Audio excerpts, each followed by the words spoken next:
M സ്വരാജിനായി vote തേടി കേരളത്തിൻ്റെ പൊതുമരാമത്ത് വകുപ്പ് മന്ത്രി PM മുഹമ്മദ് റിയാസ് അദ്ദേഹം ഓരോ സ്ഥലങ്ങളിൽ ഓരോ കടകളിൽ നിലമ്പൂർ നഗരത്തിലൂടെ വോട്ട് തേടി നടക്കുകയാണ്. അദ്ദേഹത്തിൻ്റെ കൂടെ MLA-മാരുണ്ട്, യുവ MLA-മാരുണ്ട്. PP സുമോദ് അടക്കമുള്ള ജിൻഡോ അടക്കമുള്ള മുഴുവൻ MLA-മാരും ഇവിടെ തന്നെ തുടരുന്നുണ്ട്. എങ്ങനെയുണ്ട് നിങ്ങളുടെ ടീം? പെരുന്നാൾ ദിവസമാണ്, അപ്പോൾ നമ്മളെല്ലാവരും ഇറങ്ങിയതാണ്. MLA-മാരുണ്ട്, കോഴിക്കോട് ഡെപ്യൂട്ടി മേയറുണ്ട്, എല്ലാവരും ഉണ്ട്. ഞങ്ങൾ ഒന്നാകെ ഒന്ന് ഇറങ്ങിയതാണ്. നല്ല റെസ്പോൺസാണ്. പൊതുവേ ജനങ്ങൾ നല്ല അഭിപ്രായമാണ് പറയുന്നത്. സ്ഥാനാർത്ഥിയെക്കുറിച്ച് വളരെ നല്ല അഭിപ്രായമാണ്. സ്വരാജിനെ പൊതുവെ എല്ലാവരും ഒരു പരിചയപ്പെടുത്തലിൻ്റെ ആവശ്യമില്ല എന്നിങ്ങോട്ട് പറയുന്നുണ്ട്. നമുക്കറിയാലോ.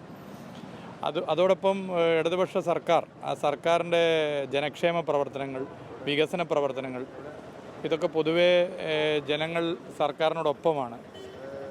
ആ നിലയിൽ LDF-ന് നല്ല വിജയം, സ്വരാജിന് നല്ല ഭൂരിപക്ഷത്തോടു കൂടിയുള്ള വിജയം ഉണ്ടാകും. അത് തന്നെയാണ് പ്രത്യേകത.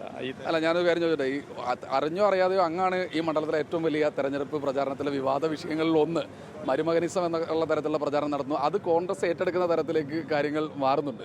സുമോദ് ചിരിക്കുന്നുണ്ട്. എങ്കിലും എന്താ എല്ലാവരും ചിരിക്കാനുള്ളൂ, വേറെ ഒന്നും ഇല്ല. അതിൽ മറുപടി ഇല്ല. അല്ല, ജനങ്ങളിതൊക്കെ മനസ്സിലാക്കണ്ടല്ലോ.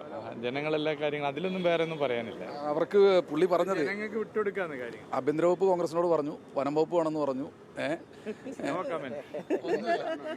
എങ്ങനെ എത്ര ഭൂരിപക്ഷം പ്രതീക്ഷിക്കുന്നത്? അല്ല, അത് നല്ല വിജയം ഉണ്ടാവും. സർക്കാരിന്റെ വിലയിരുത്തലാകുമെന്ന് ഒരു ഘട്ടത്തിൽ പറയുന്നു. അല്ല, അത് പറഞ്ഞല്ലോ, ലീഡർഷിപ്പ് പറഞ്ഞല്ലോ. തീർച്ചയായിട്ടും ഇനിയുള്ള നിയമസഭാ തെരഞ്ഞെടുപ്പിൽ തുടർന്നും ഇടതുപക്ഷം ഭരിക്കുന്നതിന് ഈ തെരഞ്ഞെടുപ്പ് ഫലം പ്രധാന കാരണമായി മാറും. തീർച്ചയായും അതാണ് മുഹമ്മദ് റിയാസിന് പറയാനുള്ളത്.